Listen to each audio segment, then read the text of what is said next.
Forma Azione, and an accredited VET provider based in Perugia. And she has a specific expertise in international cooperation and project manager. She graduated in anthropology from the University of Siena, where I should be tomorrow for the polio, but there's no polio. Yeah. Unfortunately. No polio in August either now. Hopefully next year we will be able to do that. Today she shares her paper, Hack for Inclusion, an online civic hackathon. Is that a new word?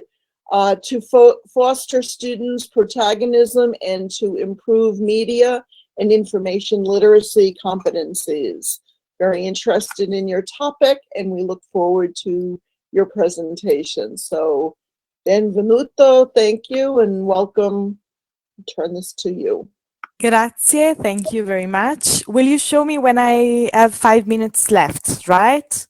Just to be sure, because I could talk about this for many hours.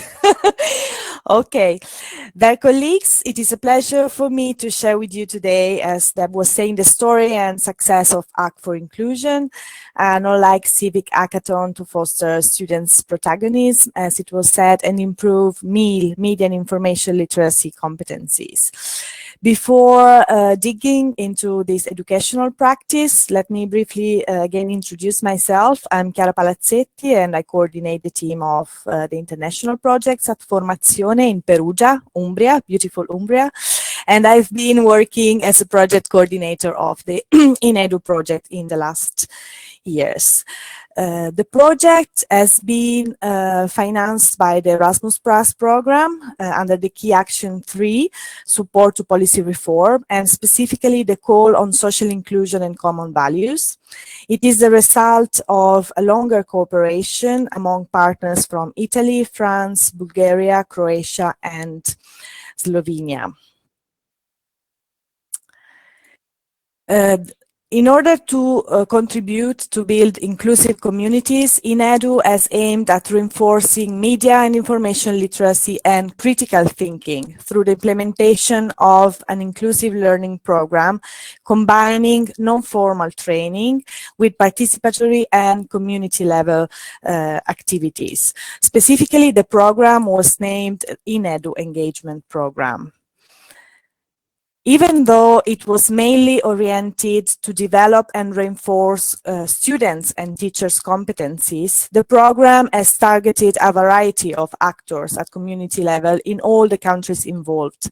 It has targeted, for instance, parents and families who we believe can be a valid support for children in making a positive use of the abundance of sources and information that today are accessible, in particular online. But at the same time, they need themselves to be better equipped and become more aware on the implications of media and information literacy for participation in society.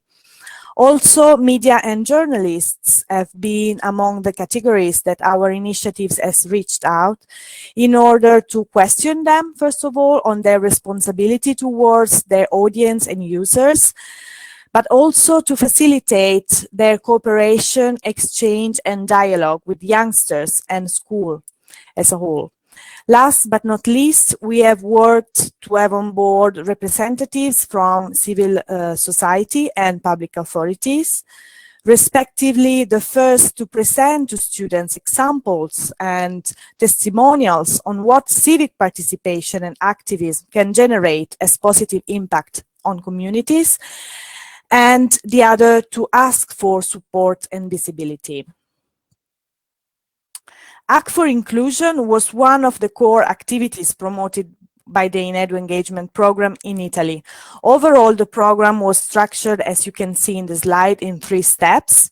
It had first a training phase in which teachers have been involved in an active learning process leading to the definition by the teachers themselves of meal laboratories activities to be adopted with their students within their classroom.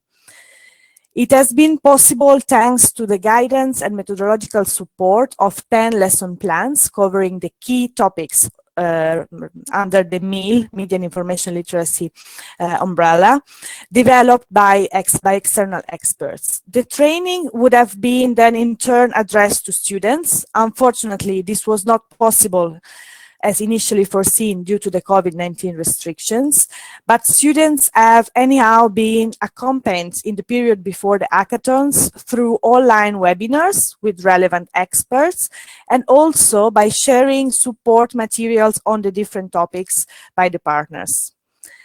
After that second step, students have been called to participate to civic hackathons, one in each country.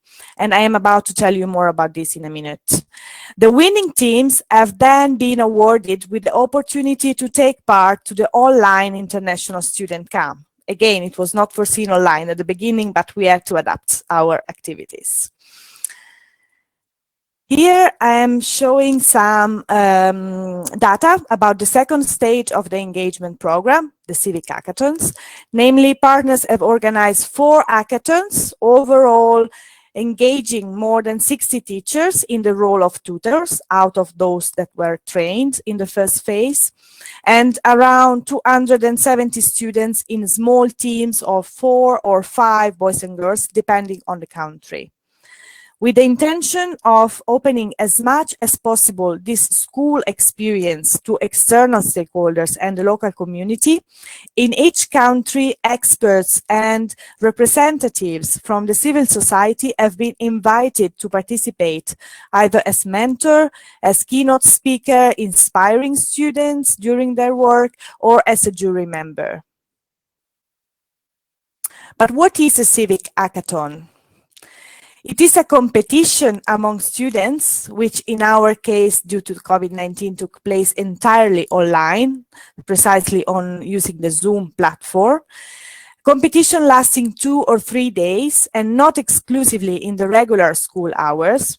And a competition in which participating teams are asked to come up with ideas or projects to face the assigned challenges. In the case of Hack for Inclusion, as for the others organized by the partners in the other countries, the specific aim of the event was to design and plan awareness raising and communication campaigns targeting local communities to foster their critical thinking and reinforce media and information literacy widely in the community. So teams were then asked to pitch for their campaign, for their work in front of the jury.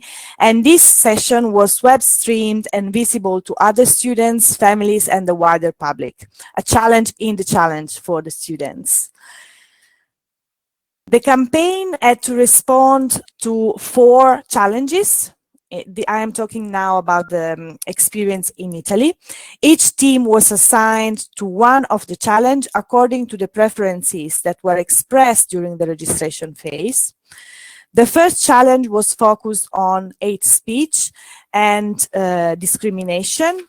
The question that we asked to the teams was, how do we use words online, being online as capable and creative protagonists to counter hate attacks? The second campaign was on the phenomenon of disinformation and misinformation. Specifically, we challenged the team to work on who said that, how to raise awareness of the source of information and recognize false news and disinformation. Third challenge was about a very critical aspect of our being online and being media and information literate citizens. So what do we say about us online? How to defend our digital identity and the right to privacy. The fourth and last challenge was about sexism and the use of images online. So teams were challenged to respond to this question. How do we see us online? How to overturn the use made of bodies and images and stem offensive and sexist language? We could accept 20 teams out of the 31 that registered, and it already asked us to revise the initial planning because we had foreseen 16 teams. Students were from secondary school level between 14 and 18 years old. The fact of organizing the event online, as other colleagues said in the previous presentations, in fact opened to new opportunities, and in particular the possibility to school from outside the region to take part and fully benefit of this type of learning experience. In terms of social inclusion, this resulted as a positive side effect of the COVID-19 restrictions, also for the other partners in the other countries, as it allowed schools from peripheral areas to participate and exchange with colleagues and schools from capital cities, for instance, or more central areas. Worth to mention also among these figures is the fact that students were involved, of course not from the teams competing in the hackathon, but were involved and engaged also in the design and implementation of the event. For instance, they were asked to support us in the definition of the challenges, in the communication of the event, and also in the jury as a jury member. Out of 10 members, in fact, 4 were students. The experience turned out to be, thank you, Deb, very positive for all the diverse people and categories who participated. We have conducted extensive quantitative and qualitative assessment of the whole INEDU engagement plan across the 4 countries, also to be able to compare results among the different countries and the personalization of the activities that each partner had to put into practice. To be sure to be on time, I'm just sharing with you some comments received in the final feedback form from the students and the teachers to have you have a better understanding of the atmosphere of those days online.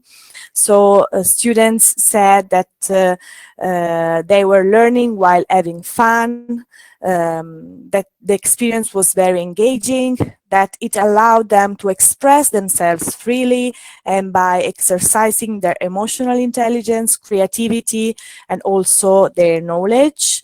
And also that that it motivated them to give all their possible engagement into what they were doing.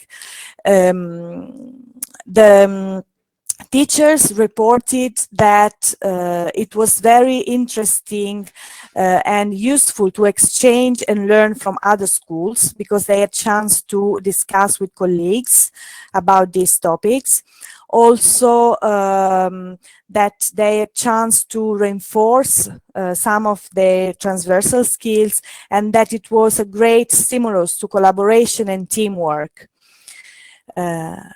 We also consulted mentors. We had 4 mentors in our case, and they also said that it was an healthy competition that was helping all the participants to learn more about the digital world, how to be active citizens, aware citizens, and committed to the development of our society.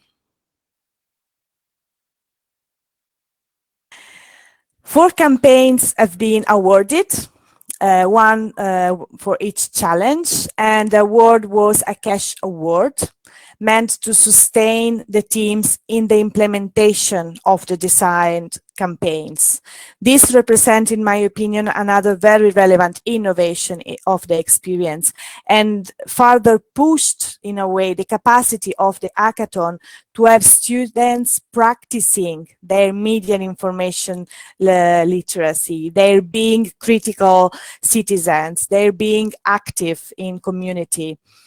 All of the winning campaigns had planned a combination of online and online activities, including, among other, social media campaigns in different social medias, a flash mob, a podcast series, a board game, website, etc. After 3 months of implementation, we collected reports from them also on the financial management of their campaigns, and they managed to do all that was planned and even more in some cases.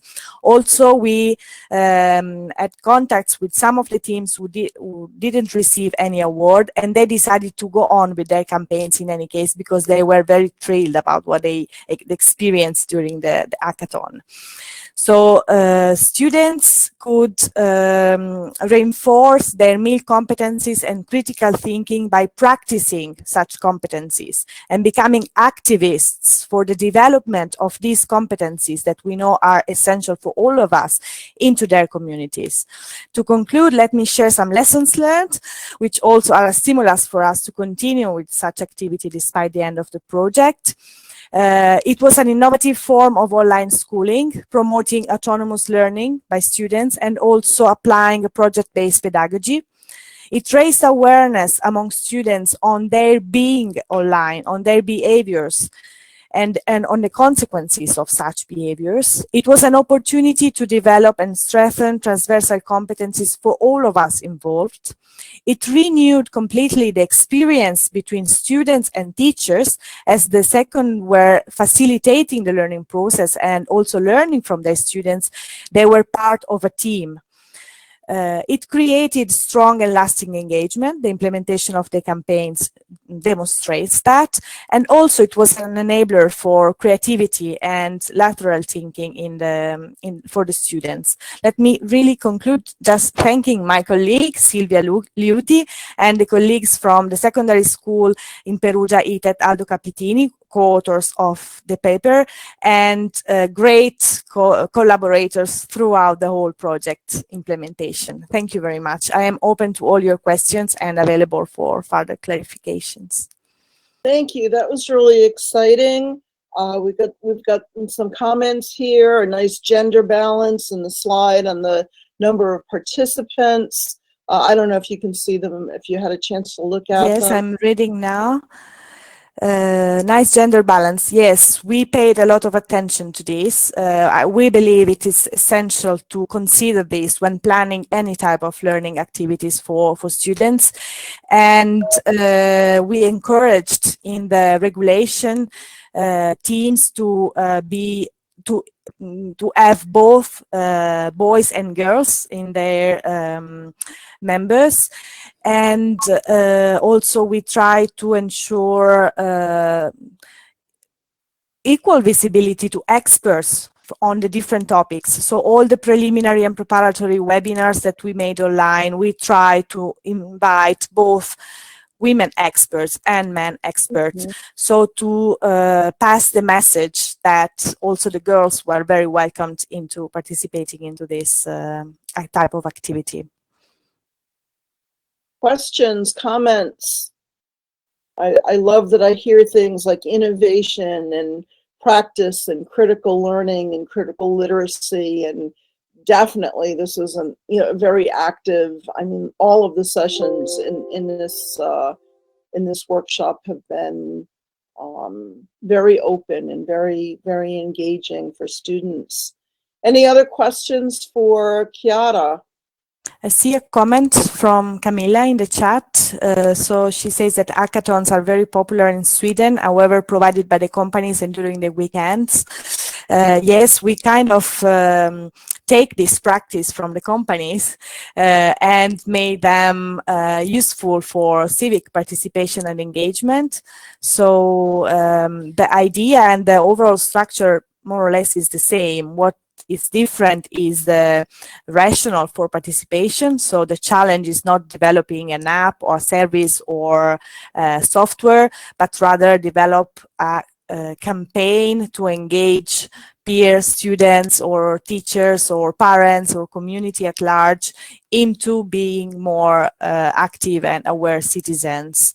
But the structure, let's say, behind is the same. The idea behind is the same of the hackathons promoted by companies. And for students, it was also very interesting they became used to online school, because the hackathon happened during the pandemic. So we wanted also to differentiate somehow the activity from the regular hours, and the fact of being online till late in the evening, to be able as a team to organize their time, because we were as an organizer, mentors and tutors at disposal at any time, and they could just organize themselves. So they could have a break if they needed, they could have work independently if it was necessary, and also just jump in and ask for our support and go on till late working on their campaign. It was extremely demanding for the organization, but also very rewarding, because students committed themselves fully. Oh, it sounds wonderful. We thank you very much. Roberta, I have a question. Are we doing group photos of the presenters before I let everybody go? I'm not sure if Roberta is there. If you presented in this session and you're still here, can you turn your cameras on? And there's Roberta. Of course. Now we immediately turn the camera on.